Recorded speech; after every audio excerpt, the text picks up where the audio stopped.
안녕하십니까? 오늘은 가장 큰 시험이라는 제목으로 말씀을 나누고자 합니다. 창세기 22장 1, 2절을 보겠습니다. 이런 일이 있은 지 얼마 뒤에 하나님이 아브라함을 시험해 보시려고 그를 부르셨다. 아브라함아 하고 부르시니 아브라함은 네, 여기에 있습니다 하고 대답하였다. 하나님이 말씀하셨다. 너희 아들, 내가 사랑하는 외아들 이삭을 데리고 모리아 땅으로 가거라. 내가 너에게 일러주는 산에서 그를 번제물로 바쳐라. 이렇게 기록되어 있습니다. 아브라함이 인생 최대의 위기, 최대의 시험을 겪는 장면입니다. 하나님께서 갑자기 아브라함에게 이삭을 제물로 바치라고 명령하신 것입니다. 제가 이 본문을 처음 만난 건 신앙생활을 막 시작한 20대 초반이었습니다. 하나님이 아브라함을 시험해 보시려고 라는 전제가 있기는 하지만 이렇게까지 하시는 하나님이 너무나 무섭고 싫었습니다. 그 당시 저는 사실의 언어와 고백의 언어의 차이도 몰랐고 성서에는 신화와 전설 그리고 역사가 함께 담겨 있다는 사실도 알지 못했습니다. 근본주의 공동체에서 신앙생활을 시작한 당시에 저는 오늘날 많은 보수 기독교인들이 그런 것처럼 성서에 기록된 모든 내용은 기록된 그대로 역사적 사실이라고 믿고 있었습니다.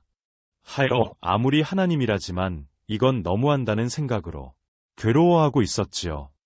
그런데 아브라함은 하나님의 말씀을 듣고 그대로 순종합니다. 아마도 많은 내적 갈등과 번뇌가 있었겠지만 그런 내용은 본문에 나타나 있지 않습니다.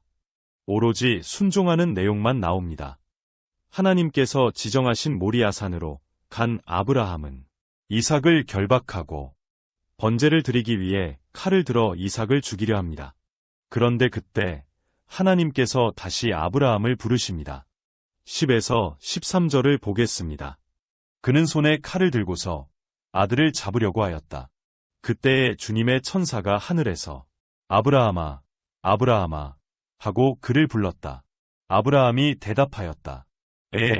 여기 있습니다. 천사가 말하였다. 그 아이에게 손을 대지 말아라. 그 아이에게 아무 일도 하지 말아라.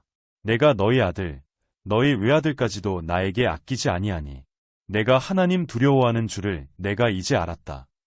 아브라함이 고개를 들고 살펴보니 수풀 속에 순양 한 마리가 있는데 그 뿔이 수풀에 걸려 있었다.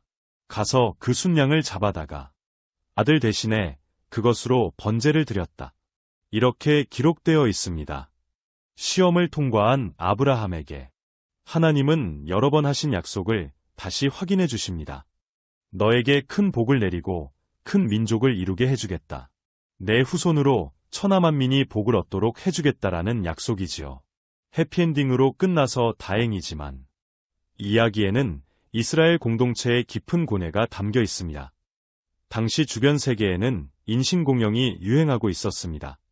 신에게 바치는 제사 중에 최고의 제물은 때 묻지 않은 어린아이라는 생각이 지배하고 있었던 시대였습니다. 이스라엘도 그런 관습으로부터 자유롭지 못했습니다. 본문은 그 잔혹한 전통과 씨름한 흔적입니다. 그러나 결국 이스라엘은 그 관습을 극복해냈고 그 흔적이 이 전설 속에 남아있는 것입니다. 이쯤에서 중요한 한 가지 문제를 짚고자 합니다. 성서에는 이렇게 가장 큰 시험을 통과한 아브라함의 후계자로 차남이지만 적자인 이삭이 구원의 역사를 이어갑니다. 장남이지만 서자인 이스마엘도 큰 복을 받기는 하지만 결국 버려지는 것으로 기록되어 있지요. 그런데 꿀안에는 이 부분이 좀 다르게 되어 있습니다. 이스마엘은 버려지지 않았습니다. 이스마엘과 이삭은 똑같이 이슬람의 예언자로 인정받습니다. 그러나 제물로 바쳐지려 했던 아들은 이삭이 아니라 이스마엘이었다고 꿀안은 말합니다.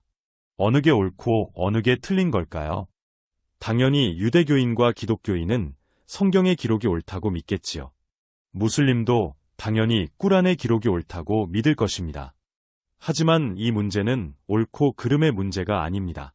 실제로 있었던 역사적 사건이 아니라 전설이니까요.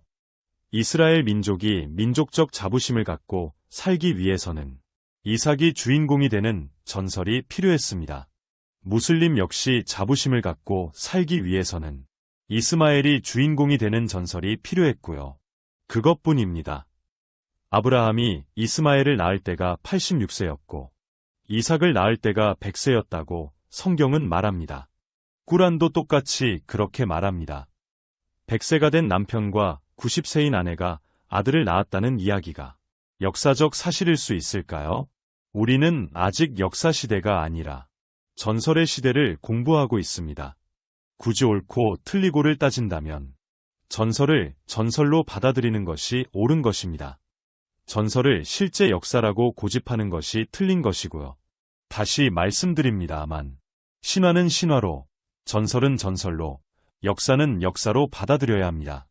신화와 전설을 실제로 일어난 역사라고 생각하면, 그리고 그걸 기록한 우리 종교의 경전은 절대로 오류가 없다 라고 고집하면 지구마을은 멸망할 때까지 갈등하고 싸우는 수밖에 없습니다.